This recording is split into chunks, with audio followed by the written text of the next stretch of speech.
I think that worked. Took a minute to set this shit up. So I don't know, man. I was called to give this message to whoever I guess needs it. Um, I ain't pulled cards on a live in like a year, so or probably more than that. But I don't know. All day, I just been getting called. Like first off, I was getting called by my team, and looking into them, which is like I've been working with them for over 8 years, so it's like I already know pretty much my spirit team and everything like that, or the deities I work with. But I don't know. This shit is for somebody out there because I don't usually get called like keep going, keep like this. You know what I'm saying? So um I don't know what's going on.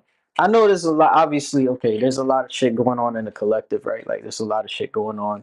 I don't even really like to use that term because even if you were part of the when you can tap into these different realms, you're still part of this 3D human experience. Like you're still in your fucking body, right? A lot of so-called spiritualists or alchemists or whatever, tarot TikTok, I guess, they try to act like the collective is somehow separate from them. And it's like, nah, bro, like you still have to deal with what it feels like to be human. And the human experience is such a unique one. We're limited in a lot of our senses, right? Our hearing, our sight, our smell, it's all limited, especially if you look at compared to even just a dog. Like my dog can hear up to a mile type shit. You know what I mean? A human hearing is 20 hertz to 20 kilohertz. So we're already limited in what we can perceive unless we are um, on something that is, psychoactive, or some level of trance meditation and things of that nature. So the point is that you are still embodying this human body, even if you feel like you are tapped into the 5D realm and all this kind of stuff. Um, and so, why I say all that is we all know that there's a fuck ton going on, and that can be very difficult to try to navigate, right? Like your nervous system still needs to be regulated and reset if possible, but just regulated in general. You can't just absorb all this bullshit and then think that that's it. You just go to sleep. Like that's not how that works, right? Um, so there's different tools and tips and tricks and things, of course, that you can utilize to ensure that you are embodying and not running from things, but also making sure that you can, regulate yourself enough to kind of come down from all of this. Because to jump through, as Taraji P. Henson once said, like to jump through 8 human emotions within a few seconds is not normal, right? Like you go on your feed and you're happy and you're laughing, and then all of a sudden you're angry and you're like and then you're fast, spazzed out, and then you jump over here and you're excited, and then it's too much, dude. It's too fucking much. Just inhale more than you exhale, right? Or exhale, I should say. Exhale more than you inhale. This is what I should have said. Inhale for 6, exhale for 9. That's true breathing. All right. In the US, especially in the Western world, we have very shallow breathing, right? Very overworked systems, very stressed out fucking systems. I know a lot of people need 3 jobs right now just to buy groceries. I get it, right? Which is why you should be utilizing some of these tools to elevate your prosperity as well. Because if you don't have resources, how the hell are you going to help somebody else, including yourself? But the point is, like, to come back to breath or the center or the prana as they call it, like that is literally tapping back into your power and your will, your solar plexus. I was talking about this last time on a live. um I don't even know if I ended up posting it or whatever. I think it may have posted, like, I'm new to one of these systems. Welcome into all the people showing up, appreciate you. um but The point is that shit, I kind of got sidetracked with that. Oh, I was talking about the solar plexus, right? And so that is the center of your will. That is the center of your courage. That is the center of reclaiming your voice, reclaiming your power. That comes from the center. And so when you inhale, your diaphragm that is in the center, that shit is connected, bro. It's connected. So don't just think about, oh, I'm just, you might, some people don't even think about the fact that they're breathing, right? Like they just, it's just a normal thing that, normal bodily function, your subconscious mind does it, blah, blah, blah. But really and truly, when they say get recentered, get back to your power, that comes from there. That's some real serious shit, man. Not just something to be scoffed at or dismissed or like only yogis can do it. That come on.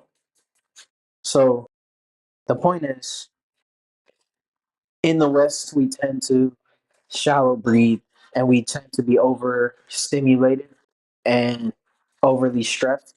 And the other day, even I just saw this woman who 4 months ago she was posting videos walking around, and it's the first time I ever came across her channel. But my point is, 4 months ago she was walking around making videos about her outfit.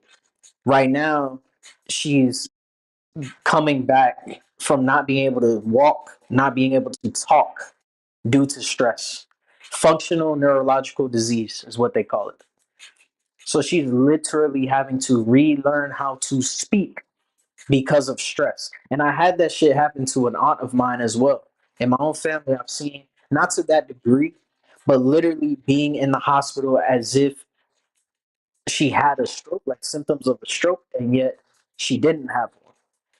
Like that's how damaging stress can be. It's something that you just dismiss or you just walk with. You're stuck in survival mode. You're stuck in burnout. You don't think about these things or try to even do what is necessary to regulate these things.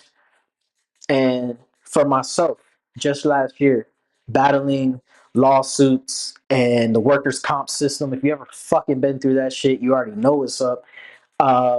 Having to deal with the financial stress that comes with that as well, because you only get 67% of your income when you're on a workers' comp system. And then you're having to battle HR and battle the insurance company and battle the fact that they are pressuring your providers and your medical and all this kind of stuff. And so you end up just being in this constant defense and this tension and these things that just feel like it's normal, and it's not. Bro, your body is not supposed to be in this fight or flight or freeze type of response all day, every day. It's not supposed to be where your gut is constantly irritated every day, where you can't even pause and think of your thoughts. A lot of people talk about meditation. Some people say they can't meditate. I had a therapist tell me one time to envision your thoughts as leaves going down the stream. And that helps a lot of people to just envision it, because meditation is not about pretending you don't have thoughts. It's about allowing them to pop up and then just roll down the stream. Real easy, right? Um, yes, you can. And just yesterday, I was reading about something talking about the people that overcome trauma and the people that don't, which ties into this as well, because the body does keep score. There's a book right here. The body keeps score. It holds all of this, right? Especially in your hips, especially in your hips. A lot of emotions are stored in your hips. But the point is that your body holds on to all of this shit, whether you're consciously thinking of it or not. And so I was reading just yesterday that just 20 minutes of writing what happened, not trying to analyze it, not trying to solve it, not trying to be okay with it, not pretending you're okay with it, just purely four facts, just writing down what happened, what you feel, what you saw, whatever the fuck. That in itself had like I think a 37% increase or more. I think I'm actually undervaluing how important it was. But just that simple practice of just purely writing it. You don't have to show it to anybody. You can literally burn it when you're done. But simply just getting it out of your system elevates you to a point that is really it's intangible in the way that I mean you can't really even put a price on that, right? Um, but literally just getting out your system helps you. Again, you don't have to tell anybody, you don't have to share it, you don't have to do nothing except for just take a damn pen to a piece of paper or a napkin, or hopefully you have more than just a napkin. But I'm just saying, just getting it out the system matters so much. And so, for a lot of people right now, this constant battle or this constant integration of just constantly feeding your fucking brain all of this stuff that is going on, right? Like that is weighing down on you more than you might want to admit. And there's a lot of stuff popping up on my screen. I don't know. Uh, I'm new to to one of these platforms, like I said. Um, but yeah, so maybe I mean that right there could have been enough to help somebody tonight, which I appreciate. I helped at least two, three people just with that right there, and we just getting started, right? Um, but yeah, like I said, I was getting called and called and called and called to like go live. I don't know. I don't know. I don't know what's gonna go on or what somebody needs to hear. Because I'm sitting here like, all right, but what's the message though? You want me to just stand on here and just get on a camera and like not say shit, right? So I don't know, man. I'm just vibing to where I'm called tonight. So this, speaking of, this is technically calibrated to the root chakra. So each energy center has a different frequency and a different vibration. The whole universe is frequencies and vibrations. The microphone that I'm speaking through, and subsequently the device that you're hearing me through, is all vibration, right? Like the magnets are vibrating in the microphone, and then you hearing me is literally the airwaves reverberating off of the fucking surrounding that you are in.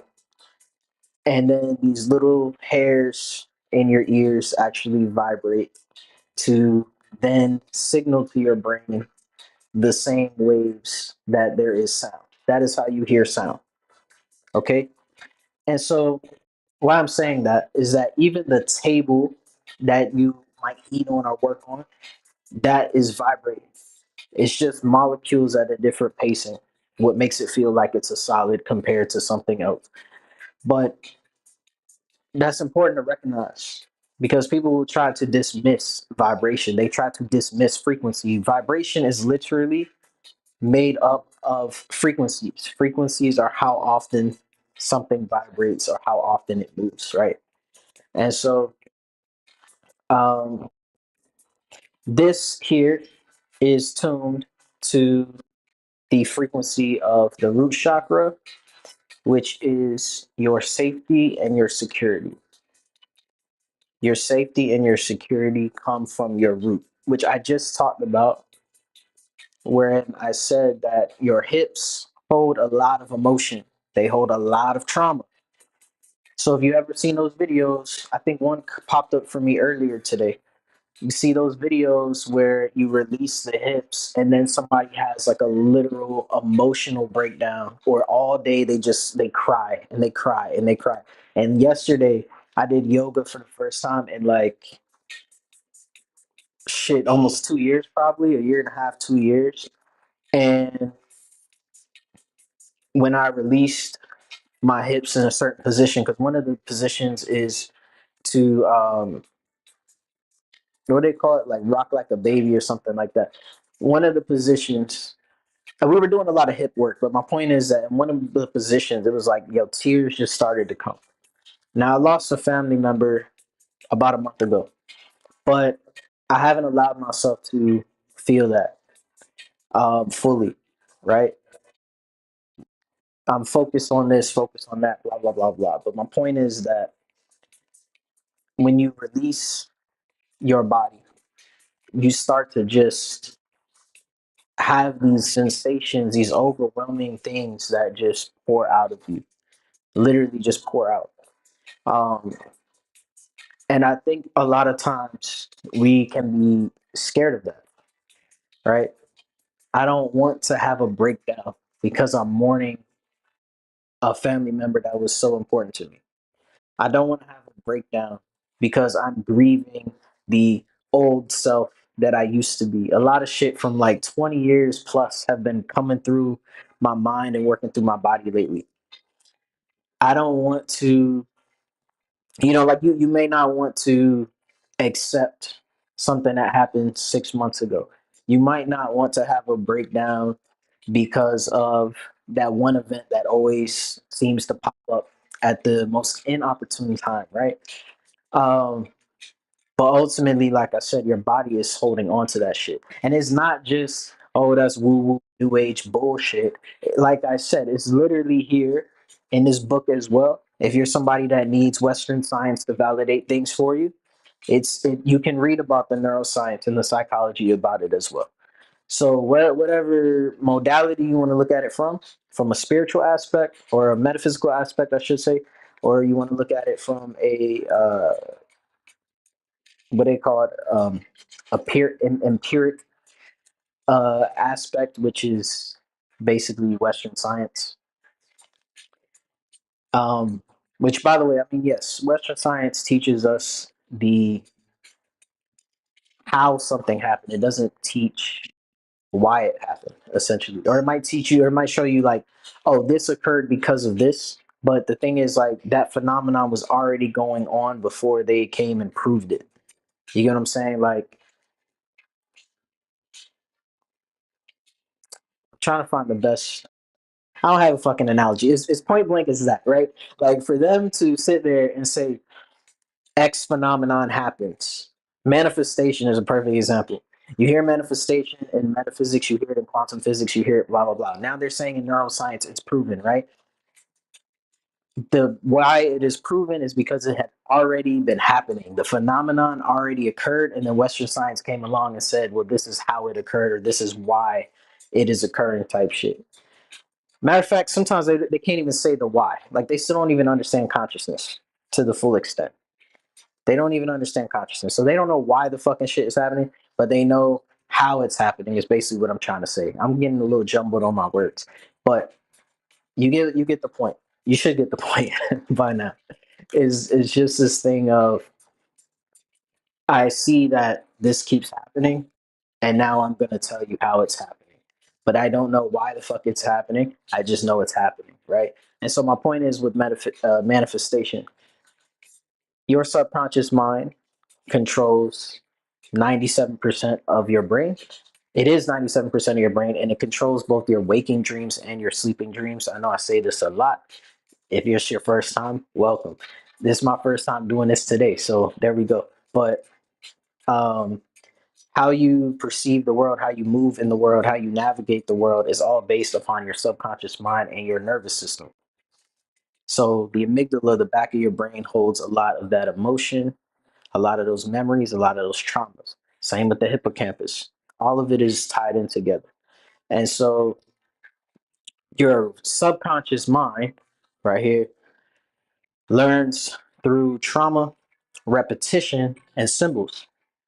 And so what you repeat to yourself becomes what you truly believe because the subconscious mind does not know the difference between fact and fiction. It goes off of what you feed it, what you tell it. And so, getting back to our point of what we opened this live to say, which was when your subconscious mind is taking in all these different things, that begins to impact your nervous system, your fascia, your body gets tight, all kinds of things happen because what you watch, what you read, what you listen to, all that shit is impacting you. And a lot of times we don't know until it's too late. For some people, but see that, and that thing is, that's the problem too. It's like your body will give you so many warning signals, warning signals, warning signals, and you'll keep going and just ignore it and just accept the norm. And next thing you know, like I said, you're in the hospital, not able to speak or walk because of stress. Or suddenly now you got to deal with high blood pressure. Suddenly now you've got this thing going on, that thing going on. You got chronic pain from inflammation in the body. All these things are things your body tells you before they occur or as they're happening. But because we're taught to just treat the symptoms and not the root cause, again, going back to Western medicine, we're taught to treat the external. You get a cold, they don't ask you how stressed you've been. They don't ask you how much you've been sleeping. They don't ask you about your nutrition. They fucking give you a cold pack with some lozenges or some other bullshit and send you along your way. Here's some Tylenol for your fever. They're not sitting there trying to examine the true root cause of that sickness to begin with, unless it's something that is a major health scare. And even then, they're giving you things to treat that symptom or to treat this illness that has developed into your body, this dis-ease that has come into your body. They're not focused on the what caused it, what's lying underneath it, what have you been holding on to, what is the acidity level in your body, and all these things. They're not asking about that. And so, same way, when you're taking in all this stuff so rapidly, you're taking it with you. You're holding on to it. Even if you say I release my energy and all this kind of stuff, a lot of people say things, but they're not actually truly um, practicing those things with the full embodiments. Because again, like I said, a lot of people that are in the metaphysical world or the spiritual realm, the fifth dimension, and all this, it's like they take the humanity out of it, the embodiment out of it. They take the body out of it. Um, and so, yeah, welcome in, welcome in, welcome in. I see more people have joined. Um, so, anyways, this year,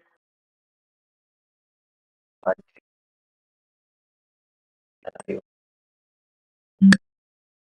I can stop hitting them like that. But this here is to help not just with your security and your stability, which is what the root chakra is known for. As you see here, it also talks about vitality and courage. And as we were speaking about earlier as well, courage, your will, is also tied to your solar plexus, which is in the center. So recenter through the breath and exhale longer than you inhale. So you're not taking these shallow breaths and damaging um, your system that way. Uh, yeah, we just found this long tangent. So we are going to see what falls out. Like I said, I ain't done this live in like a year. And this deck, I don't know, this deck got all its own kind of stuff on here. I think this was upside down. So I'd like to read from the book because I feel like the author um, put what they put for a reason. You know what I'm saying? Even though I mean, I intuitively read the situation, right? So I'm an intuitive reader. Half the time, I don't need the cards. I already know what the fuck is going on. I can already see it. But yeah, I like to look at the images and then I read from the actual book because I feel like I said, the person who wrote it had some type of intention with what they wrote. So my shuffling skills are a little off. I had surgery on my wrist actually, but I was saying last year I had surgery. It was on my wrist, so I'm still getting back to stuff. Was this already up?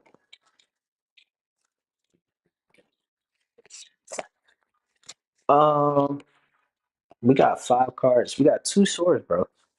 5 of swords in reverse. 10 of swords. Look at this shit right here, though.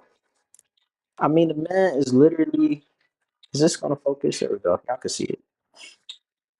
The man is literally in bondage, hands tied behind the back. All right, like just sit with that image for a minute, though. I'm telling you, like this shit is. Then this is the what we have here. 5 of swords. I think that's it. Yeah. Now this one looks powerful, except he's in reverse. So I don't even know if this deck has reversals. I read reversals because I don't understand that. People just be trying to filter out information. Fuck that. I ain't filtering out nothing. For what?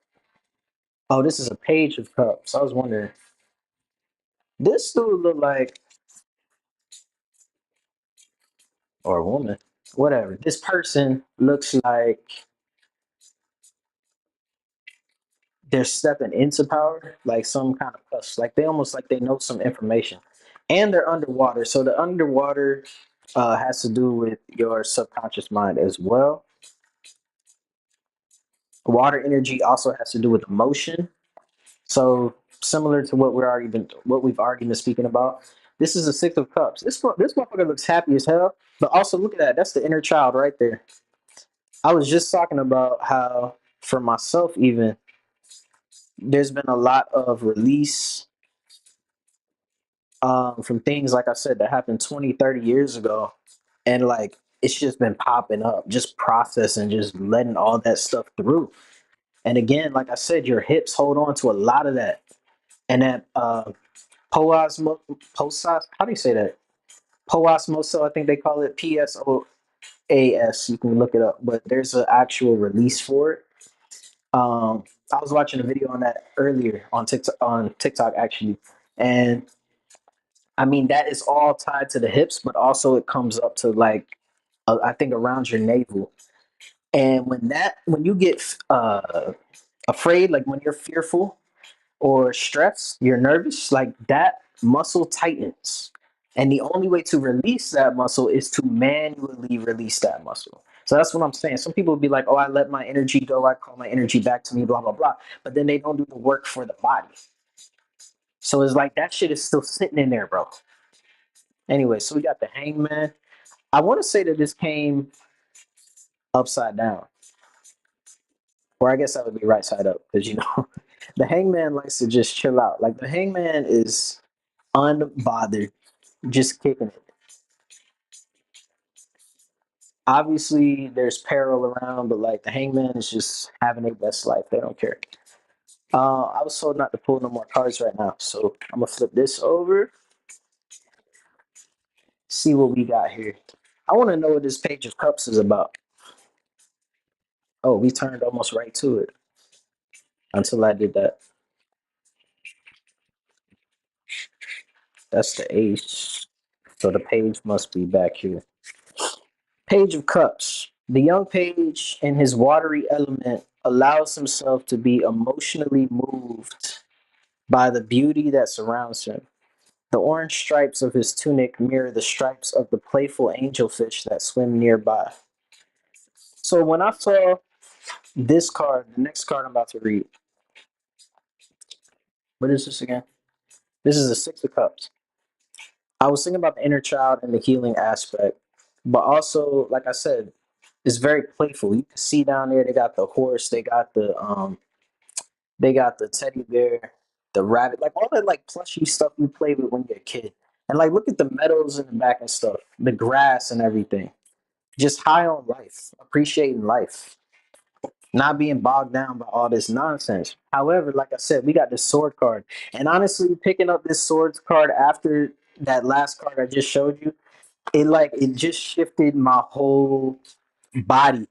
Like I feel like negative, like tight, just from the dichotomy between these two cards right here. So I'm like I said, I'm gonna read the image and then I'll show it again. But I keep forgetting. My bad. I might be a little less than sober. That's okay. I'm elevated right now. So Six of Cups. Some of the cups before us are seen clearly. Clearly, others fade into the background like sweet childhood memories of simpler times and soft furry friends. A captured idealistic moment silhouetted against a warm evening sun. So I think even in here, it's interesting that they talk about how things fade into the background like your sweet childhood memories. So then it's like, when's the last time you were able to play? When have you found joy? It's such like, and that's why I keep coming back to these swords cards, man, because it's like such tightness. Even this swords that could be powerful is it came out in the reverse as well. So like, just from these here alone, let me see if I can just these here alone, like look at the difference in the energy and the um. I know I got a glare on the other end. Oh, there we go. That's better. Like, when did you go from this to this? Hands behind your back in bondage, like dark ass energy, tightness, unable to expand and explore and love life. Like, just think about that shit. I don't think this one has reversals, but like I said, um, the Hanging Man. The colorful decorative leggings might suggest that the man hanging in this card is none other than the fool. That's what I thought of, honestly. Because I was like, man, the fool just be down for anything. The fool's always starting over, new beginnings and all that, and just goes with the flow, right? So, anyways, if you discount the fool card numbered as zero, then the hanging man card 12 can be seen as a halfway point along the fool's journey through the major arcana. The idea of the hanged man has evolved from a medieval form of punishment to come to mean a form of voluntary, if uncomfortable, meditative pause. Earlier, talking about meditation, coming back to the body. And it is uncomfortable. A lot of people don't want to sit with their thoughts. Like I said, meditation is not about ignoring the thoughts and pretending like you don't have them. It's literally acknowledging the thought and letting it run down the river or the stream, however you want to see it. Anyways, from this inverted position, he can contemplate his circumstances, his past, and possible future from a different perspective. The red thorns are a token reference to the Marcellus rendition of this card. Now, this is what's interesting here, too. He can contemplate his circumstances, his past, and possible future. And that's really what we're hitting on tonight, anyway. Because like I just showed you, before I even read this, right? Y'all, so this is live, okay? So before I even read this, I said, when did you go from this to these swords cards? When did you go from joy and happiness to bondage? So before I pulled any of these, I said this swords card that came out in reverse. I said it looks like he could, have what's the word? I feel like he could have what it is he wants. I feel like he could be dominant, but there's something that is hindering that, right? And so the future that you want, that you envision, how is it being hindered by this tenseness or by this stress or by this whatever it is that is in your body? Like, what is it that is holding you back? And is it these stories? Like a lot of people, there's another book here, Awaken to Your True Self by Andrew Daniel. Yeah, Andrew Daniel. That there, one of the things it talks about is, well, I mean, it talks about a lot, but like within the first 13 pages or the first 40 pages, like you get so much information. And there's actually this exercise, and this exercise is about functional amnesia. So if you did not have Like you can basically function, you can do everything as a human being, right? As a full adult. But you don't remember your occupation, you don't remember your limitations. You don't remember your fucking name. You don't remember who they told you to be. You didn't hear you don't know about that damn teacher that said this and this and that. You don't remember that parent that, wasn't there emotionally or neglected you in whatever type of other leads. You know what I mean? I don't want to say too much uh trigger, you know what I mean? Y'all get what I mean. But like before all that happened, you at your baseline, you know? If you had functional amnesia right now, what would your life look like? What would your future look like? And if it is vastly different from the life you're living now, that tells you everything you need to know. Everything you need to know. Because your life is made up of your daily habits. Your life is made up out of your choices. I hate the fucking word mistakes.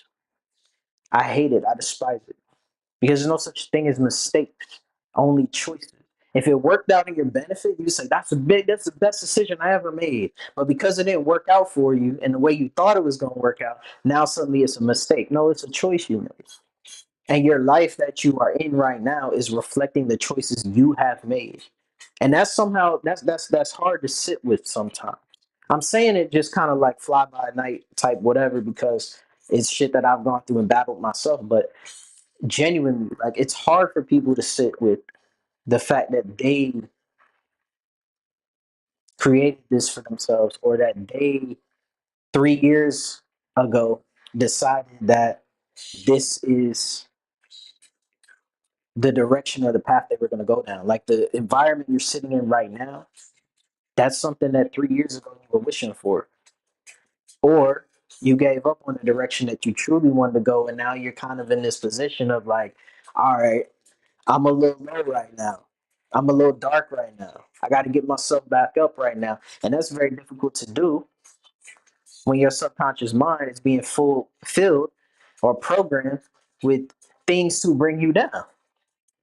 When your entire algorithm is pointed towards things that don't uplift you, or they point you towards things that get you into this victim mentality of like, oh well, it's because they did this and they did that, and I'm talking about they meaning the so-called leadership in whatever country, city, state you're in, as well as yes, the relationships in your life, friendships, exes, parent, familial type things. And I understand. Listen, family could be one of the most harmful and damaging and toxic things in this damn universe. Some people don't want to admit that, but literally, family can be that. But how long are you going to stick around with that same family, knowing how they are and how they operate, before you take your step back? See, a lot of people don't even want to do that. A lot of people not even there yet. You see what I mean? Family, the etymology of the word family is literally servant. You can go look that shit up right now. Servant. And so many people are trapped in that cycle with their family, or gaslit into the fact of like, oh, well, but that's your mom. But that's your mom, though. That's what makes it worse. Motherfucker, that's what makes it worse. That's your mom treating you like that. But you going above and beyond because you feel like you're a good little servant. Like you're a good son, you're a good daughter, right? Come on, man. So it's like the life you live now is literally a reflection of the choices you have been making. And it's easy to say, well, so and so did that to me, so and so did this to the economy, so and so, blah, blah, blah, da da da da da. But when exactly is the time for accountability? I was Now I'm sitting in my house that I bought. So like I'm really kind of I'm the wrong motherfucker to come around talking about, oh well this and this and then I don't, okay, and you are responsible for your own healing. At the end of the day, nobody's coming to save you. And sometimes that feels dark, but actually it's empowering. You get your power back, your center, your will, your courage back. You have opportunity to elevate you or to change the things you don't like. You do any day of the week. That's the power. That's the true power right there. Any day of the week. You say, you know what? I'm done with this shit. I'm out of here. Start pulling yourself back. Start pulling your energy back.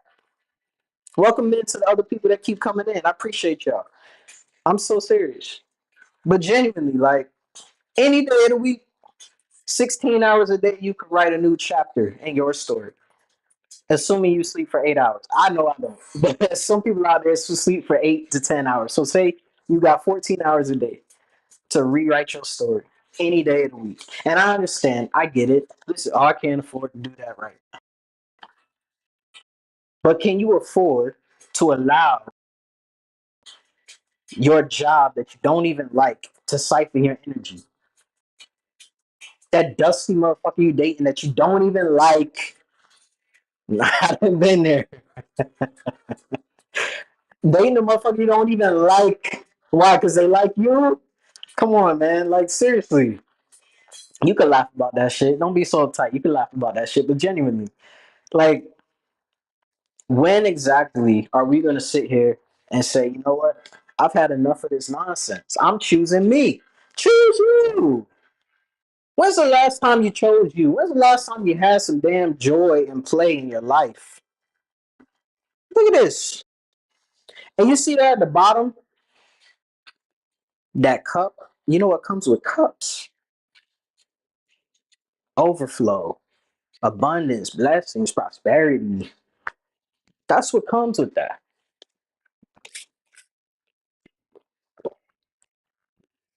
Don't worry, I don't wake up at 7 a.m. Because there's always a motherfucker to see me with this and they be like, oh, it's such and such time. And you didn't drink your water yet. Nah, dude. Trust me. I don't wake up at 7 a.m. For what? If you don't like to wake up at 7 a.m., you know you're a night owl. Stop working a damn job that got you waking up at 5 to get ready for 7.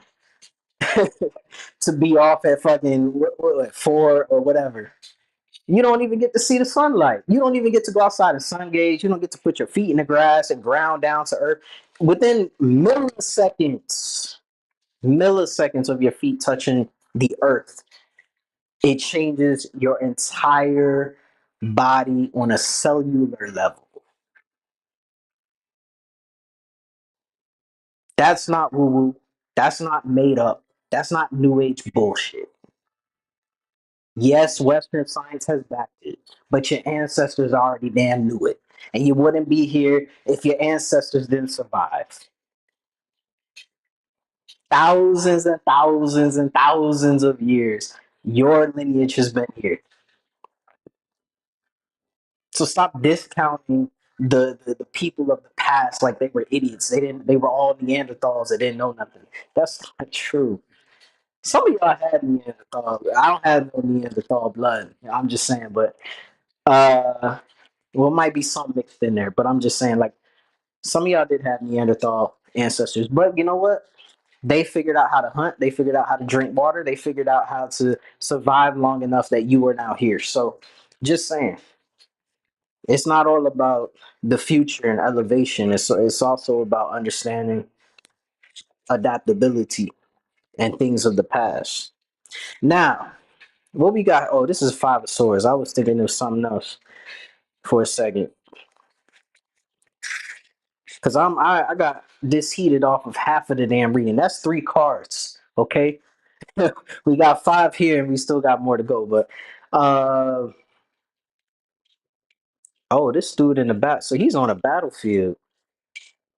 And again, this warrior right here, like I said, he can have anything he wants. This warrior right here, when it's face up, you can see he's out here dominating and slaying everything that he needs to. You see these guys down here at the bottom.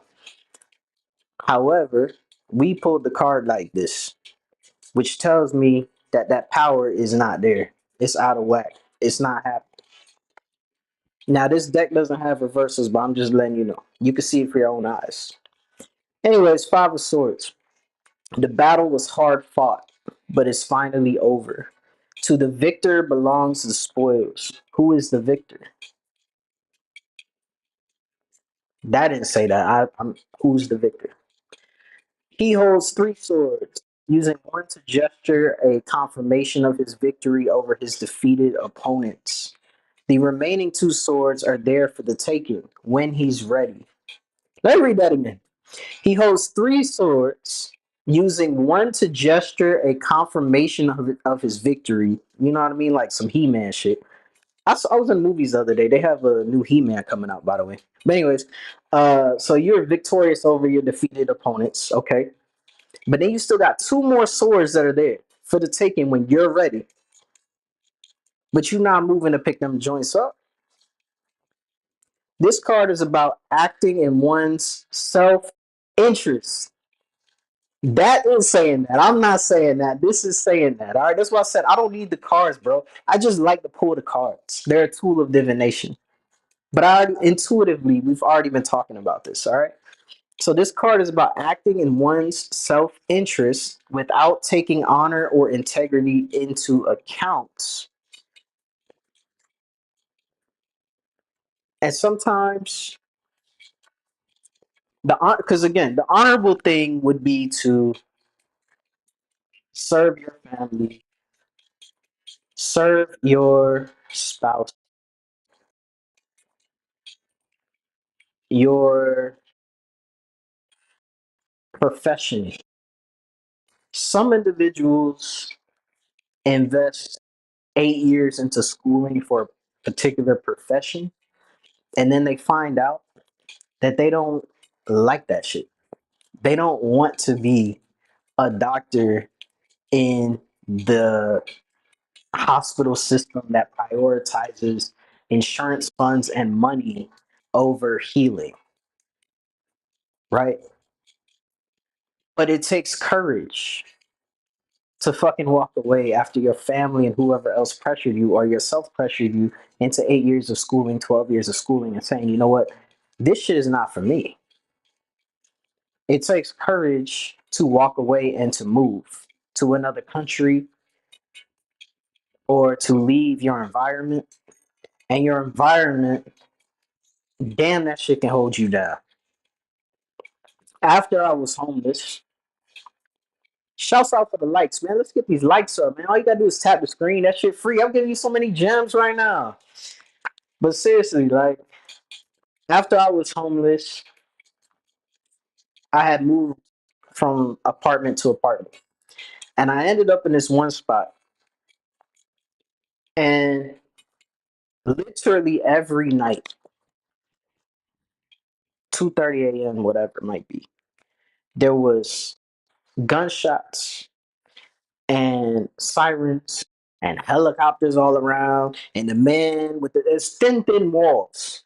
So the man out there arguing with his wife, slamming doors, 4:30 in the morning, they yelling back and forth. There's people over here. I'm getting stressed talking about this. I feel this shit right now coming up in my body. Okay, the people over here, the daughter and the mom is out there in the street yelling back and forth with the dog barking and the baby crying and like, yo, how can build the life they want in an environment like that?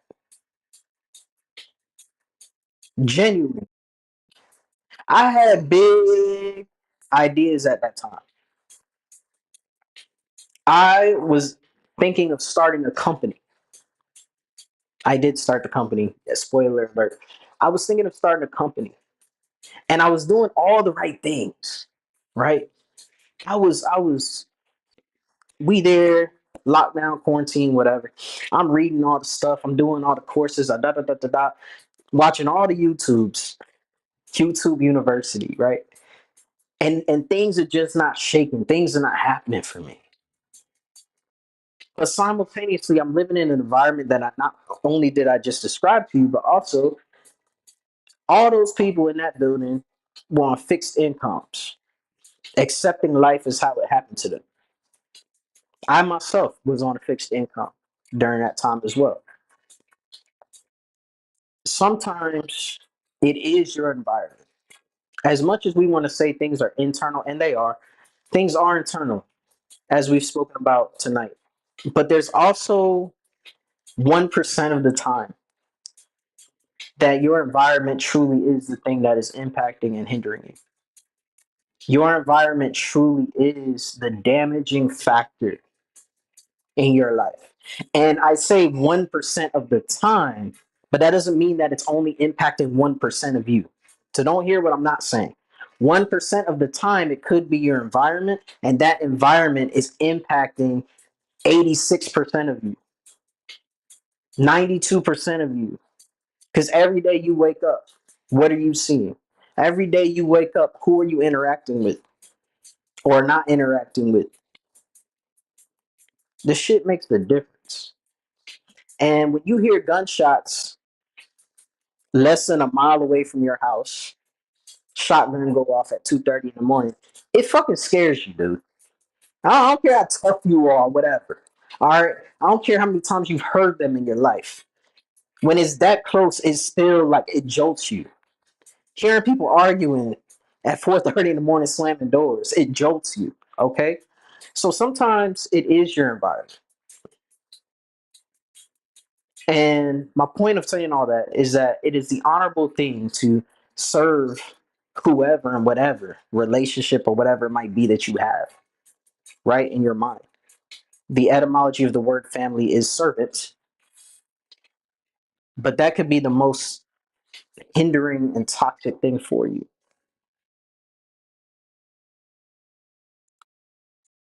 What's up to the other people that came in? Oh, a lot of y'all keep saying the same thing as of late. I didn't even see there's other people on. Can't keep thinking everything if you're disturbed by what's around you all the time. Thank you for that. Yeah, hell yeah. I see. I got my stuff on the. Sorry for. Now you're good. I I'm seeing things come in, and then I'm also seeing uh comments on YouTube. So I'm on two platforms right now. Self interest isn't rightly something the world would accept, as far as I know. It's not about the world though. That's the whole point. That's the whole point.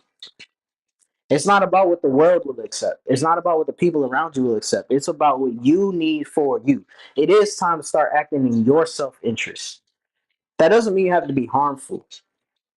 See, I think people, when they hear terms like self interest, or I remember years ago, I looked up the word self love and it immediately started talking about narcissism.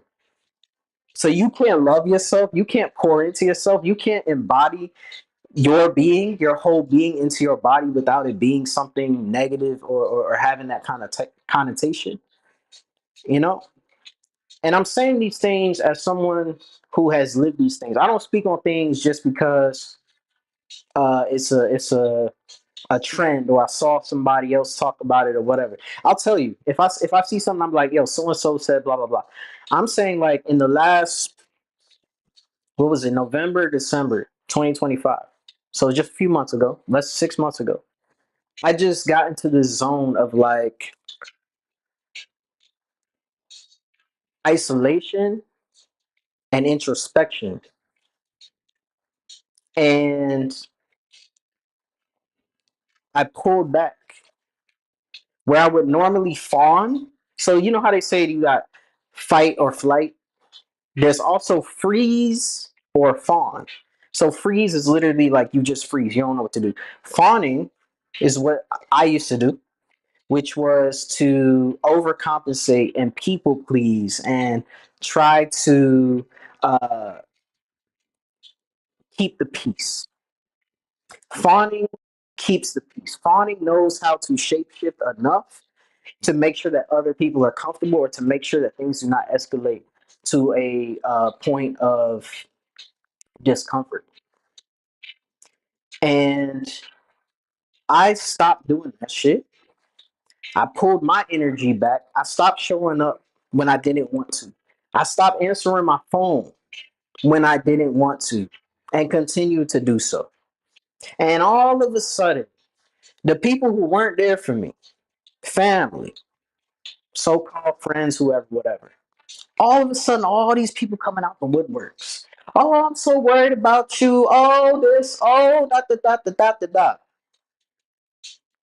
But more than half the time, the only time I hear from these people is when they want something. Oh, they want money now. Oh, they got this problem. And I got to stay on the phone for 3 hours trying to help them fix their credit score or fix their resume or do this thing or do that thing. Right? Like a good son should, like a good cousin would. Bending backwards for relationships.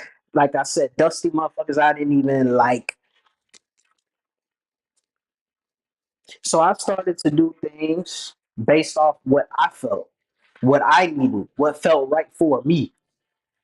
Right now, I'm back on my fitness journey, doing shit that feels right for me, showing up for me. It's not about what the world wants. Fuck them.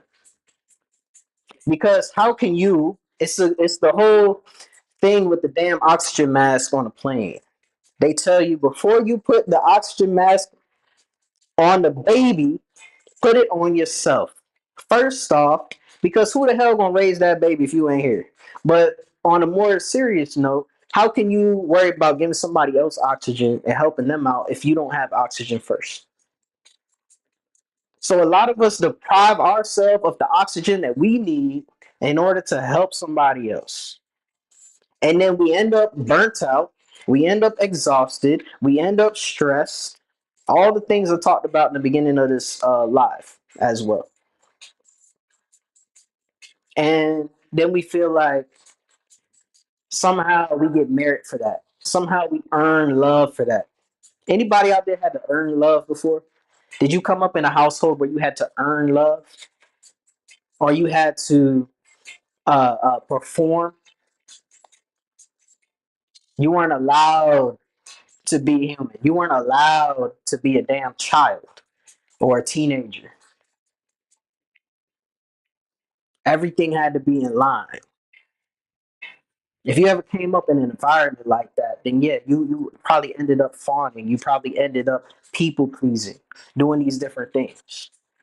So before you can contribute to your community, you have to have resources. Before you can have resources, you got to get out of survival mode. Before you can get out of survival mode, you have to choose you straight up. People, and that goes against, I know that goes against all this kumbaya, let's all be one type of whatever narrative that they spend. But ultimately, I'm not talking about being selfish in a way that is harmful to another human being. I'm saying before you can even think about contributing to anything, society or your own household, you have to regulate you and you have to come into terms and alignment with you. If you are not in alignment with your higher self, what the hell are you doing? Like, what are you contributing to? What are you offering? What are you doing? You see what I'm saying? So, and it's not me, attacking one person or anything like that. I'm just saying, like, this is bigger than what the world wants or other people or whatever it might be. Um, you said that resonated in your nervous system. I'm glad. I'm glad. A bit worse than earning love at times. Had to be mature since I was 7. And you see me, I'm right there with you. That's why I'm saying, did you come up in that type of household? Because I know what the fuck that feels like. I can feel it. Like I'm getting goosebumps right now, literally talking to you right now. I'm not just saying shit for clicks and likes or whatever it might be. I'm genuinely human to human. I'm telling you that right now. You know what I mean?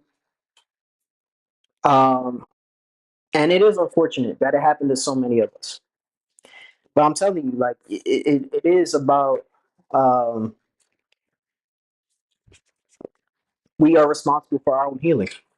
You don't have to accept, or rather, I don't say you don't have to agree with something to accept something, right? Radical acceptance. comes from DBT, or dialectic behavioral therapy. And it was one of the most helpful things for me along my journey, especially with mental health and different things. Is like, you don't have to agree with the shit, but to accept it and just say, this is what it is. As I asked the people earlier, how many times are you going to keep showing up, anticipating your family to suddenly change when you know your mama's been like that for 60 plus years? Your sister, whoever it is, you know what I mean? But eventually, it's like we can't keep blaming the external world. We have to ask ourselves why we keep staying around and tolerating it. Why are you still there? And then that comes off as like, oh, that's heartless, that's cold, that's your mama, right? When Mother's Day come around next month, that's what they're gonna say. That's your mom though. And that's what makes it so bad, homie. So, anyways, we still had this other car. You gonna look into that? Yeah, that helped me. There's some groups. There's some groups, dialectic behavioral groups. You can now. I went through the VA because I'm a veteran, but the VA healthcare is not all that. It's not great. So I am sure that they have some alternatives out there. You know, even if you can't like afford like BetterHelp or one of them. I know a lot more companies and schools are partnering with BetterHelp. I've never personally used them, but I'm saying even if you can't pay out of pocket, there's things that, you know, sometimes they're on a sliding scale, or there's nonprofits that host these things. So you can get into like a therapy group that does it, or you can just one on one. Some therapists are trained in it as well. So this last card that we pulled out from this, uh, I guess this first round, because like I said, this was only 5 cards, and I'm really going in. Like I'm giving my whole heart and soul right now. You know what I mean? Tap the screen or like button or whatever else. But here and finance, yeah. And see, that's exactly what we were talking about earlier. You said it's obligations I've currently got that keep me here, and finances. And that's the thing. It's like with the finance part, even there's so much money to be made online nowadays. I know people hate AI. It's like this, you're not allowed to like it type thing. But there's more millionaires now than there ever have been in history. And to even make 6 figures from utilizing a tool that you can pay $24 a month for, or even use for free. You know, you get people on here all the time talking about digital products, or they sell. You know, there's ones where you don't even have to hold inventory in your house. Just start to look at least be open to opportunities that can come to you, and that would change a lot of things. I was talking about manifestation earlier, not from a woo woo new age perspective, but from a genuine neuroscience perspective. What you focus your mind and your attention on is what you begin to see more and more and more in your life. Because the subconscious mind learns through trauma, repetition, and symbols. And it doesn't know the difference between fact and fiction. So, like, when I'm working on my company, I have a YouTube video in the background looping of like these multi-million-dollar homes and shit. Because I'm programming my mind to accept that as reality. Why does Rihanna deserve $16,000 a month and you don't? You don't have to be an entertainer. There's so much out there nowadays to help elevate you and elevate those around you, to break free from your system, from your environment or your system that's keeping you stuck. So this is what I'm saying. Like, we have to look at what is our role in it. When I was there homeless, literally on the streets of LA, I was there with, so I'll tell you. So the first night I'm out there, I meet this dude called Artie from Brooklyn. All right. Not Artie, Artie from Brooklyn. He always had to add that part in. That's his name. Okay. And I met this young woman named Sid. So it's me, Sid, and Artie from Brooklyn. He the first person that came up to me. He offered me some bourbon in a Starbucks cup, and I took it. And so throughout the night, It's us three bonded immediately. It's us three, and Sid is so Artie from Brooklyn is smart as shit. Like he had this blanket, he had some coals on the ground, like charcoal, to keep himself warm. So he had the charcoal by his feet, and he put the blanket over him. Because even though it's LA, it does get chilly at night, especially because we were beachside. It does drop in temperature at night, right? At least a cool 50 degrees, 40 something degrees, stuff like that, right? With no shelter, it gets cold. Is my point. Uh, so he does that, and Sid is like, "Oh, look at him and his hobo blanket." And I'm like, "How you would call him a hobo and we all homeless?" It was weird. But then something else happened. Sid told me, "Make sure you go to this place, and this place to get your benefits," because California had a law at the time. I think they still do. That within the first 48 hours of you being homeless, you have to get an EBT card. Like you get qualified. I mean, you're qualified for an EBT card, automatic. And out there, it's not like Georgia where I used to live, where EBT was like you can't use it on hot food type shit. Um, it was you can use it on anything. And so, anyways, it's not just about the EBT card. It was there's some other stuff too. And um, Sid was telling me, go to this place, this place, this place, like get your benefits, try to get into this shelter, blah blah blah blah. And she says it right there in front of Artie from Brooklyn. And Artie says, "Oh, I can't do that. I can't do that because they told me if I do that, then I'm gonna lose this and this and blah blah blah." And we're like, "Who told you that?" Well, my sister this, and then the government that, and blah blah blah blah blah blah. Blah. Turns out, I was 25 years old at the time. Turns out that Artie from Brooklyn had been on the streets for 26 years. So literally longer than I had been alive at that particular time in my life. He had been on the streets. So at what point is it this is a choice of where I am? At what point is it I've embraced this shit? At what point is it I've given up to an extent? Yes, mental health absolutely plays a role. I'm not diminishing that. But I knew that within however many months I was there, I said, you know what? I said, no, I'm tired of this. Fuck this. I don't deserve to be living like this. Sleeping next to another man's piss in a handball court or in the skate bowl. The little, if you look up a picture of Venice Beach right now, you'll see the legendary skate park there and everything. I don't deserve this. I deserve more. And so I did what I had to do to start contacting some of these nonprofits or different organizations or somebody to fucking help me up. And now I'm a homeowner, a first time homeowner. Now, yeah, there was a long, there was a years and years and years gaps between that, but I was able to, get into an apartment, which I was out there with people that were working 12-hour shifts and they were homeless just like me. Because to do a down deposit, first month's rent, and all that shit, who the hell has an extra 3,000, 8,000 just laying around? You know what I mean? That's hard for people. But there are nonprofits out there that will help you get off the streets, or if you are in certain situations, especially if you're women and children, United Way, different things.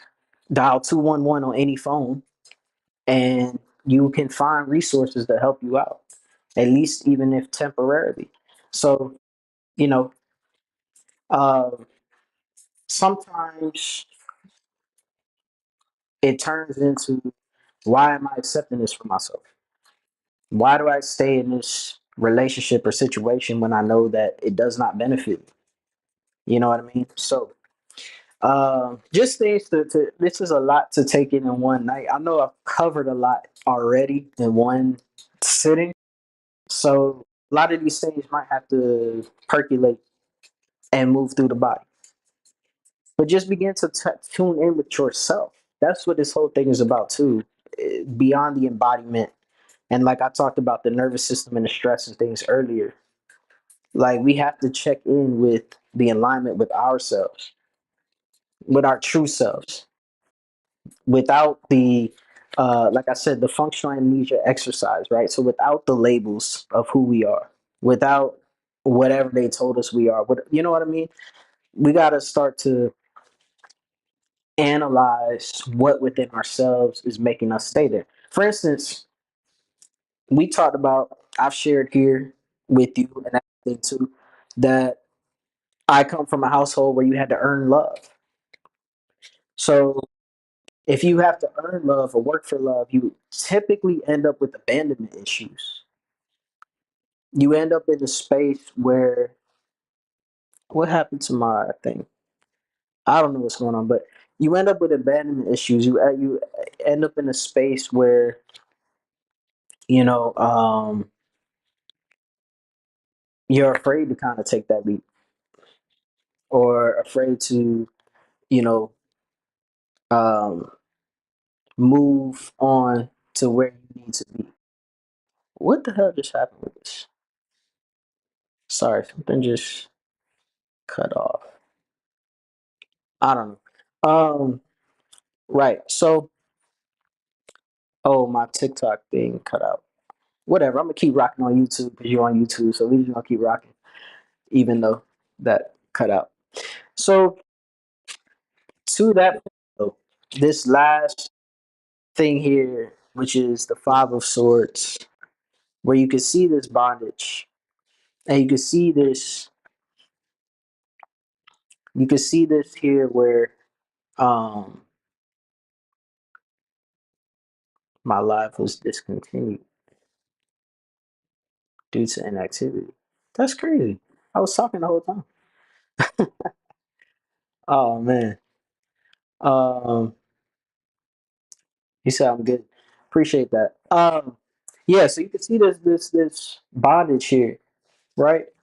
So this card here is saying the battle was hard fought, but it's finally over. Oh no, that was the old guy. That was the old guy. Let me switch to this one. This is the Ten of Swords now. We just read the Five of Swords. All right, so here, Ten of Swords. The figure in the RWS, which means Rider Waite Smith deck, that's a traditional tarot deck, is clearly not having a good day, as he seems to be literally impaled by 10 swords. Here, the scene with its emphasis on the man's back acknowledges the traditional RWS image, but I attempt to portray the negativity of this card in a more nuanced manner via melancholy lighting and mood. The man is not being physically injured, it's more his feeling like a victim. Ooh. And that right there sums up the shit that we've been talking about. Feel when we feel powerless or we feel like it's too much to overcome. It's too insurmountable, right? We end up in this place, in this position of literally having our hands behind our backs, bound up, tied up, inability to move, things of that nature. So yeah, like I said, I kept getting called and called and called and called to come in and do this live tonight.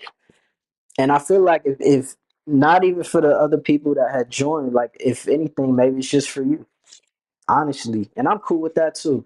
If I just help freaking five people, not even five, just one person, that matters to me. Uh, these two, oh, look, what just came out. First off, this is the guy that's on the book anyway. So he came out in reverse. This doesn't have reversals, but ah, if this thing would, I know I got glares going on and things. I had it earlier. Let me stop moving. Let me cover my face. There we go. Cover my face. So we got this guy. I don't really know what he represents yet. Oh, the King of Swords. All right, right on.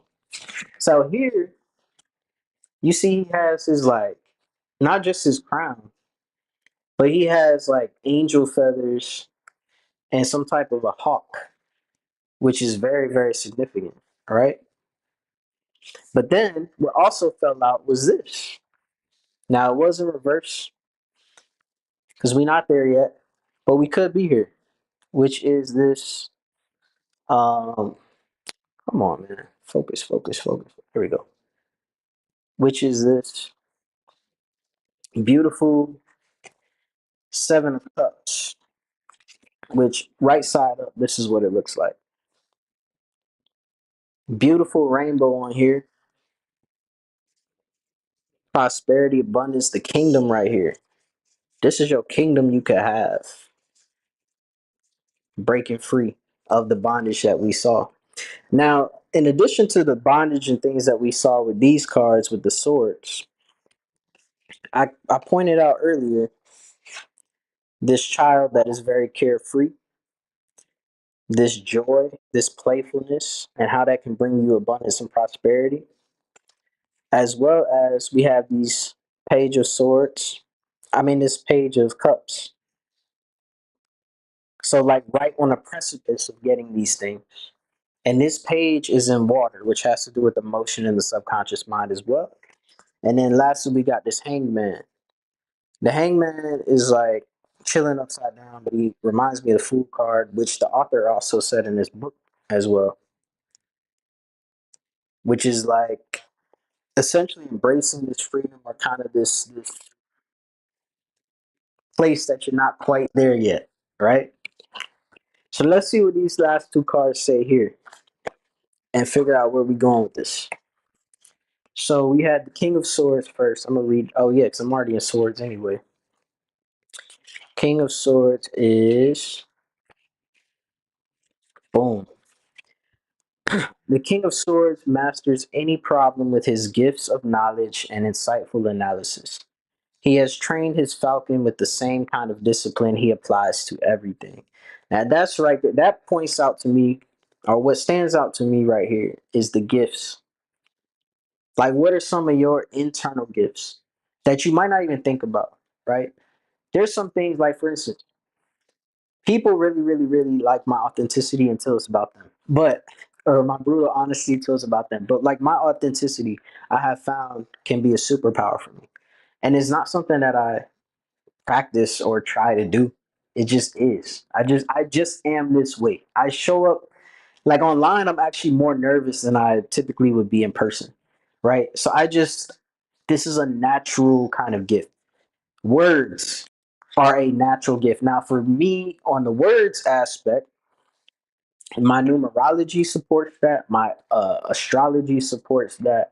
My personality type, Myers Briggs personality type supports that. So look for these different things, these different tools. Like you don't have to quote unquote believe in astrology from the bastardized version that they've created, but truly your personal science does lie within your natal chart, which you can get for free online. So the astrology does play an aspect into who you are, or at least the energies that you embody. And the numerology, you can really go deep with that system. You know, the date and the time you were born, the day you were born, even the numerology of your name. Whether you change your name, you go by a different name, all these types of things play a role. And you'll see that even when you type in, say, like your spiritual name or name you chose for yourself, it will tend to embody the exact characteristics that fit you at that time. And so you can utilize these different tools to kind of find out what your own gifts are. Or maybe you're a super giving person.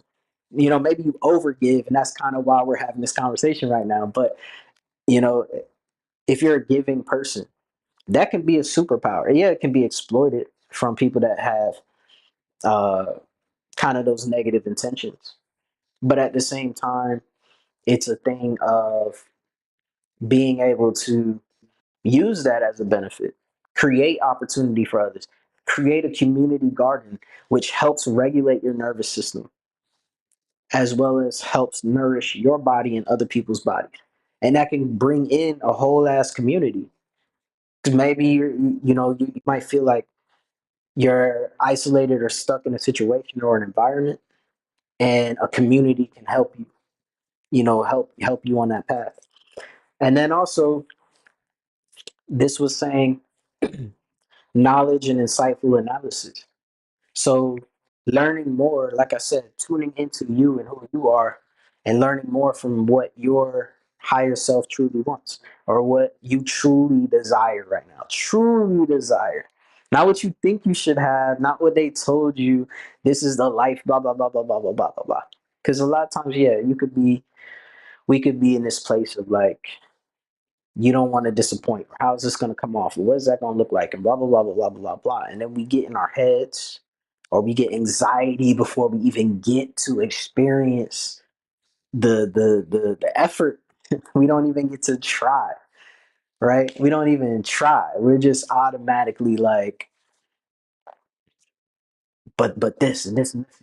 We talk ourselves out of these things sometimes, and sometimes it's like that's what's harming you. Talking yourself out, like trying to negotiate with yourself, trying to negotiate with your mind, with your solar plexus, with your body, with your heart is telling you. And that's the thing too.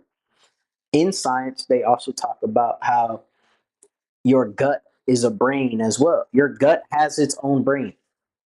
That's something you can go look up as well. Your gut has its own brain. So sometimes it's like, you feel it, and then you deny it because you're trying to, battle back and forth, or trying to, what's the word?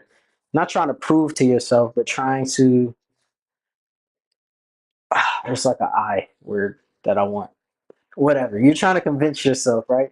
Um, and so, yeah, let me see what if I can hold it. Let's see what this last card is, and then go from there. When I drop the false ideas of self, I've been living as. Yeah, I feel that. I feel that. Oh, you want to build a community? That's dope. That's dope. What kind of community you want to build? I too am looking to build a community. I'm looking for my tribe for one, but also I have plans to um, build some things to really help people with all these things I'm talking about. The company I started is all about helping people regulate their nervous systems in order to uh, break free from some of these traps, but more so to find their empowerment through expression, whether that be artistic or otherwise. Um, so yeah, that's dope. I like that. What did I say I'm reading? The Seven of Cups. Let's see where we're at. Seven of Cups. The author of this said, I didn't attempt to reproduce the various items depicted in each cup of the RWS imagery of this card, which again is Rider Waite Smith deck. Here, the assortment of dreamlike contents are represented simply as colored glows, the combination of which forms the rainbow that illuminates the one main image, the quintessential fantasy dream castle in the clouds. The assortment of dreamlike contents represent. All I see from this is just like the kingdom, or like what people would call heaven, like the castle and the clouds and the rainbows and the cups, and everything is overflowing, everything's in alignment, everything is where you want it to be. Prosperity, abundance, love, pure love. People, when you say love, a lot of people get triggered. You can get triggered from the word love, right? But it's like I'm talking about the pure, universal, clear, loving love, like the white light energy and all that. That's what I'm talking about when I say love. Like pure universal source coming through your body. All right, not the my ex did this and so did that. Like all the things that happen at the end of things that turned out not to be love. Right? People tell us they love us, and really they were trying to manipulate us or whatever it might have been. But genuinely, the true essence of what love is, the frequency of love.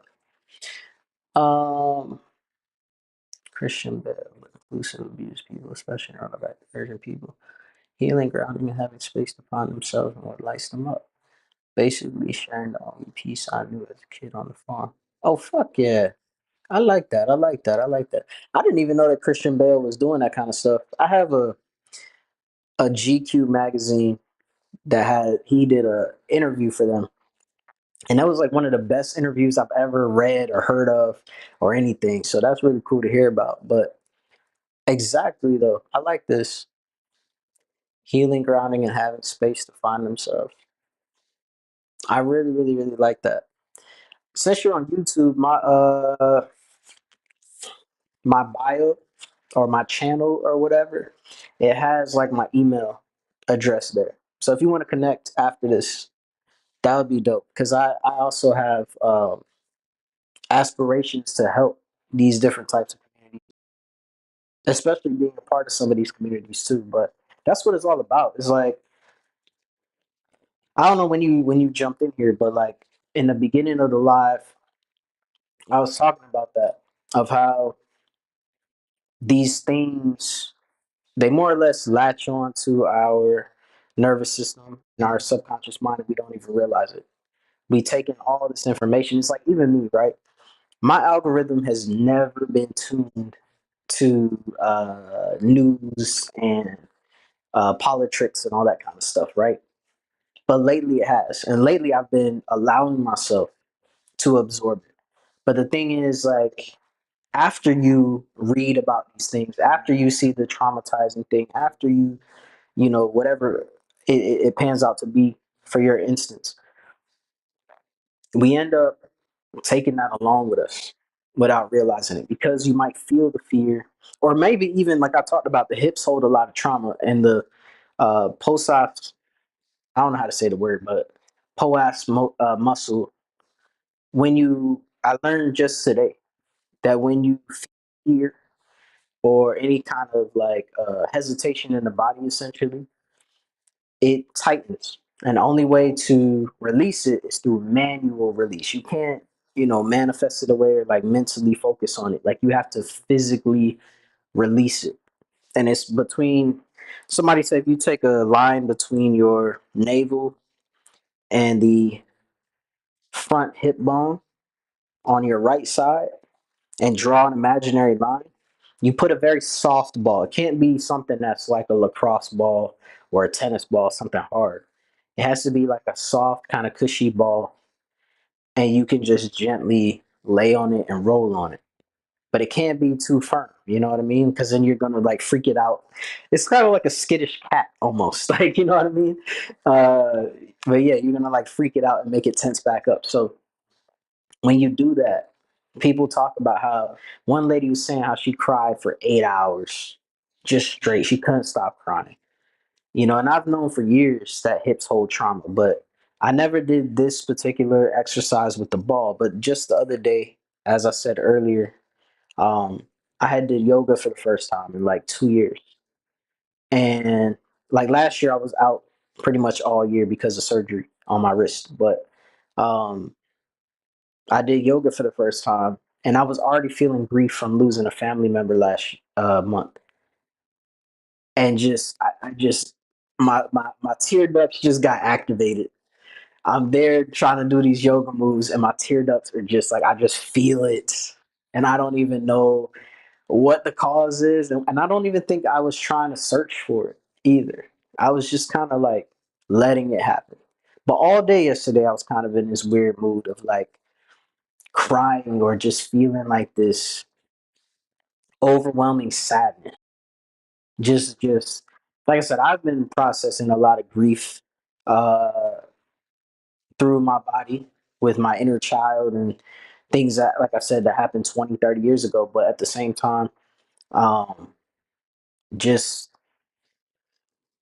all of these things, because it's like, yeah, I lost a family member last month, but then I'm also intaking all of these chaotic things that are happening, and it sticks with you,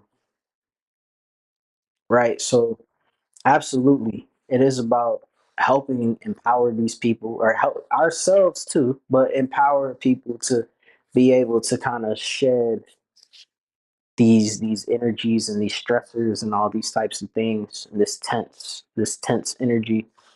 And like I said, just yesterday or day before, I think it was yesterday, because I'm not really on. I oscillate between being on social media or not. But yesterday, I saw a story, a video actually, of a woman that 5 months ago she was talking about her outfit and talking to the camera, or whatever, and now she literally cannot walk, she cannot talk, like she's uh functional neurological disease is what they call it, and she's there struggling just to form words, and her mouth hangs to the side and stuff, and it's because of stress, not anything else, like not something that suddenly like a blunt force trauma or something, sparked it or whatever. It's just holding all of that shit, holding all of it. But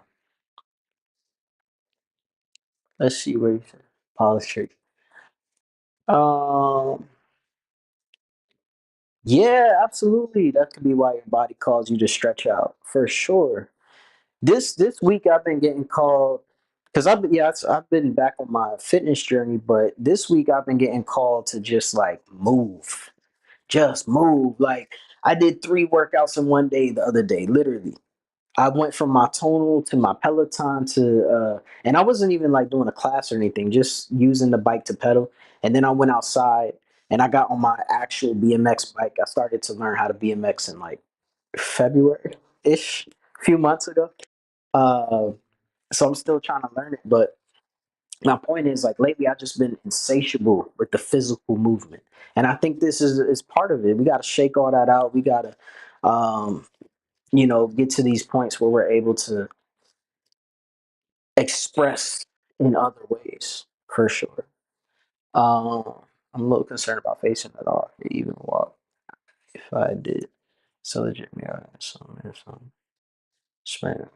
Damn, you could barely stand. Wow. And that, yeah, I mean, that could all be tension as well. Like, I mean, I can't say that I was in a place where I couldn't stand, but I do remember, um, I had a issue with a tendon on the top of my foot. And when I went to the podiatrist or got referred to them, I had to like beg them for physical therapy because they weren't even gonna put me in physical therapy. They were just telling me, yeah, you can't play basketball again, you can't do this, you can't do that, blah blah blah. You're gonna have these custom insoles and all these things. And now I healed myself, and now I'm able to run without pain on a basketball court. I don't just jog just because, but like I'm able to. Earlier today, I did a heavy lower body day, you know, weighted calf raises and all these types of things, and squats and all this, no pain. So, what helped me, or what I learned in physical therapy as well, is that sometimes the pain you might feel here in your shoulder, like something like the physical therapist told me he had a client that couldn't even move their neck or their shoulder, and the whole time the pain was actually radiating from somewhere over here or wherever it was in the back or whatever it might have been. But my point is, what I learned was there's these uh, fascial release points, pressure points, as you might have heard them called, and you just put your thumb there for like, let's say it's on here. So say I'm having wrist pain, I put my thumb here on my arm, and I just push and I hold and I hold and I hold wherever I feel that pain, and it hurts like hell. Oh my god, it hurts, right? But my point of telling you this is that the foot pain I was having was actually due to my calves being tight. It was actually having to do with um, my quads and my hips being tight, all the way down to my foot because it's all connected, right? So he's there pushing hard as hell into the side of my thigh, right, to release this pain that I'm feeling in my foot. And like I said, it hurt like hell, but it's one of those that it feels good after a while, right? So like I can literally find the points now if I need to, but you hold it for like 30 to 90 seconds and it teaches your brain to stop racing, basically. Like sometimes the pain that we have, chronic pain in the body, is really the brain trying to protect us before there's a threat. So it feels like there's a threat when there is no threat. So sometimes it is about teaching the brain, like, okay, we're safe. We're safe, you know? And when you know that you are safe, it starts to release a lot of that is being held in the body. So, oh, I'm glad I'm giving you a lot of new insight. It's gonna be fun. I appreciate that. I appreciate that. Uh, some of it is previous history. Yeah, I got some of those. Ankle that never really healed right. But honestly, like it is. If you get back in tune with your body, like you can start to feel it. So I like, for instance, I know when I can't go and do a workout or I need to sleep more, whatever it might be, because some weird thing in the back, like my trap.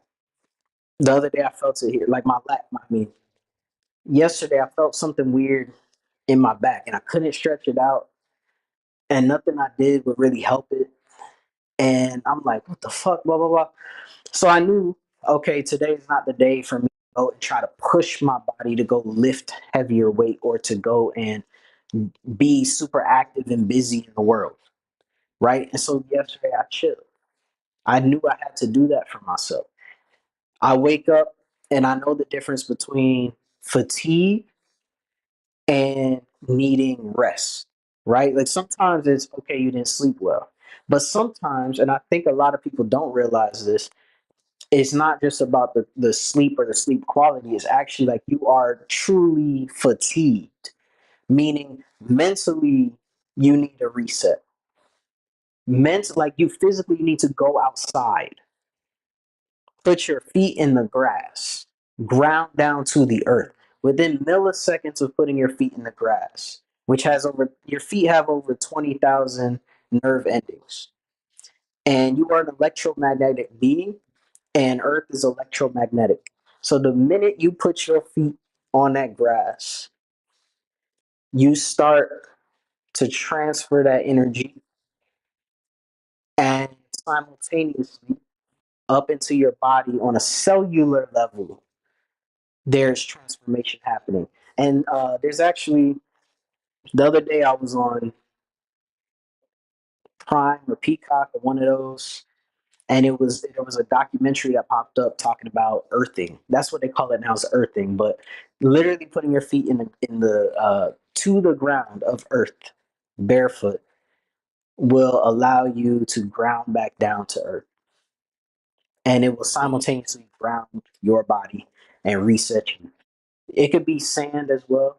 You know what I mean? If you want to go to the beach, if you have one, or like some people have creeks or rivers. Creeks, I mean, yeah, you gotta be careful about the little coral snakes and shit like that. But um, I'm not talking about walking around barefoot. You see me? You see this? I ain't walking around barefoot out in the public. That's nasty. But in your own kind of space, in a park, maybe in a backyard if you have one, or just different opportunities that you can find to do that. Music, sound bath. If you've never been to a sound bath, those help a lot. It's been a long time since I've been to a sound bath. I need to go to one for sure. Um, what else? Just like I said earlier, I think it was yesterday or today, I found out about the people that heal from trauma and the people that don't. They did a study, and unequivocally, it was the people that wrote down what happened for 20 minutes. You don't have to share it. You don't have to reread it. You don't have to even reread it. You don't have to try to fix it. You don't have to try to make yourself feel okay. None of that. Just putting it down, right, gets it out of the body. And I think it was 37%. or I think I'm getting that number wrong, but it was something to do with 37 when they did the study. Like it was a night and day difference between the people that ended up healing from the trauma and didn't, and it was literally just writing it down. Not like I said, not trying to solve anything, not trying to do anything crazy. Um, never saw messages on though massaging. Yo, that's another thing. Um, After my workers' comp battle and all that, I don't know if you ever been through workers' comp. It's a horrible, horrendous system. But what some people would see as like a splurge item, I saw it as a splurge item. I had a good deal pop up on Amazon, and I got a massage chair. And the massage chair is, yeah, it's one of those that does like the whole zero gravity and all that shit. But my point is, when I stood up from that massage chair, I was like, is this how my body's supposed to feel? I literally went on Chat GPT and asked it. I said, is this how my body's supposed to feel? Because I could not believe that, like, how much tension, especially I carried it all in my neck and my shoulders and my, like, all in this area. I could not believe the difference. I like it. Ah, it's like I literally was like on clouds. Like I can't even do it right now. I can't even replicate it because I feel tight in my body right now as I'm speaking. I need to go sit in it right now. But like literally felt like floating on clouds from a massage chair. And that's how I knew like wow, like I've been carrying so much. So yeah, something simple like massage can really, really, really reset things for you for sure. Yeah, on your right side, it'd be here for me too. It's always that side for sure. Um, Along these lines, I don't have to. I don't have non-fluffy. Oh no, you don't have to. I'm more or less self-censoring with some stuff because these platforms like to block creators or limit creators for saying certain terminology. Um, that's the only reason why I do it. But no, I mean around me, no, you don't have to like self censor or any of that. I don't judge, and I've been through. I say like, thank goodness I don't look like what I've been through. Very, very, very honestly, especially when you were talking about growing up at the age of 7. I started to grow up. Yeah, some of us were elevated into very adult lives at very young ages. You know what I'm saying? And so, yeah, you could put whatever you want in the comments. That's fine. Or like I said, my email is there.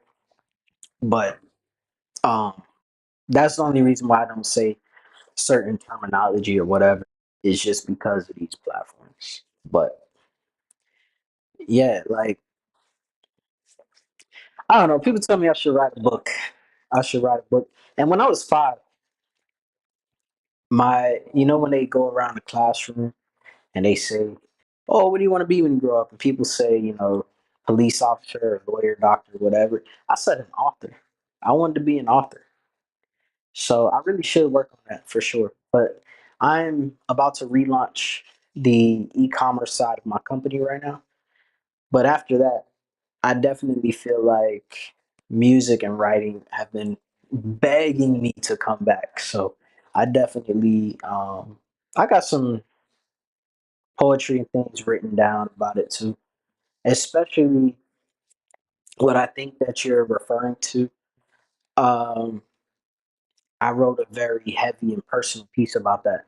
And I read it one time out loud to a therapist, but I don't think I've ever revisited that piece because it was really, really raw and just very, like, even shocking to me as an adult what my 10-year-old self had to carry, you know? And that's what I'm so, like I said, even just yesterday, I learned about being able to heal simply just from writing it down. write it and burn it, write it and mail it off to a stranger, or keep it and never reread it or reread it. Put it out there, make a poetry book. You know what I mean? Like we were talking about earlier, there's so many ways to make money online now. You can self publish on Amazon, you know, um, or just write your short story. You can start a blog, an anonymous blog, and start putting your story out there and you'll help save somebody else. I shared a lot of personal things today. Um, but like to me, like they're just stories now. It's like I don't get caught up necessarily in the emotion of them every single time, but the things I say could help somebody else out. So sometimes it is from sharing our story, we find strength, we find healing within ourselves. Our inner child doesn't feel shame and holding that in anymore. And on top of that, yeah, you could potentially monetize it or just help others. So, um, yeah, nowadays everything is a form of damn censorship for sure, for sure. Like everything is. Um, it gets kind of to me. I get frustrated with it for sure, especially with all this like PC. Everything's got to be so PC, politically correct about this and this and this and that. Like I don't know. This new generation, Gen Z. Gen Z struggles with hearing real life things. I guess back in my day. No, I was playing, but for real, I don't. I definitely look younger than I am. I'll say that. But yeah, I don't know. I'm getting told not to pull any more cards or anything. I was about to go and check on my dog. Thank you, illustrating song. Yo, I'm glad. I'm seriously like I'm not just saying shit. I genuinely appreciate you for tapping in and tuning in and being here. I genuinely do. Because on top of that, I mean, what has it been like an hour plus? Like you could have been anywhere. You could do anything. My time zone, it's after midnight or whatever else. So you didn't have to stick around. You didn't have to share. You didn't have to be vulnerable tonight or show up and speak. And so I appreciate that. Well, thank you, nameless 007. See, you got some warrior in you too. You got some warrior in you too. But yeah, come back. You know, like, subscribe, all those things, just so we can connect again. Or like I said, my email is open if you want to hit me up on there. I think you got to go to like channel and then about or something like that. It should be in there. I think I updated it. But if not, then just the next live come through. So I think you got any more questions or anything? I think I'm gonna end this soon, but I had already brought my dog inside. I closed the door so he wouldn't distract me or knock my camera down.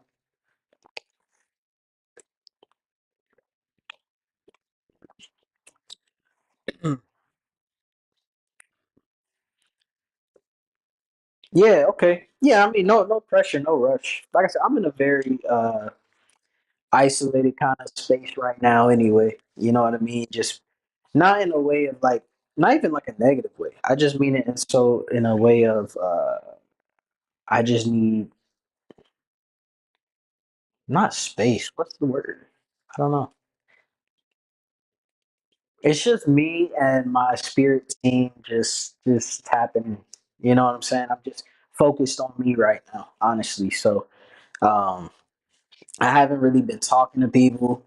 Like I said, I shared that earlier, but literally, like a cousin been trying to hit me up for a couple months now. And I'm just like,